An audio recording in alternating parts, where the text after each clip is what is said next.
Surprise gift নিয়ে বন্ধুরা চলে এসেছি। দেখো সারপ্রাইজ গিফট আমাকে কে করেছিল বলো তো?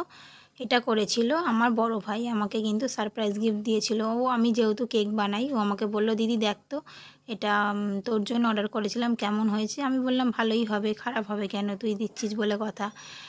দিদিকে যেটা ভালোবেসে দিবি সেটা তো ভালোই হয় বল। বললো দেখ না খুলে। আমি তখন ওর সামনেই খুলে ওপেন করে দেখলাম যে কেমন হয়েছে জিনিসটা। দেখো এখানে ছিল কেকের নজেল। ও বললো তুই যেহেতু কেক বানাস তার জন্য কিন্তু আমি এটা অর্ডার করেছিলাম, আমি এর নামটা জানি না।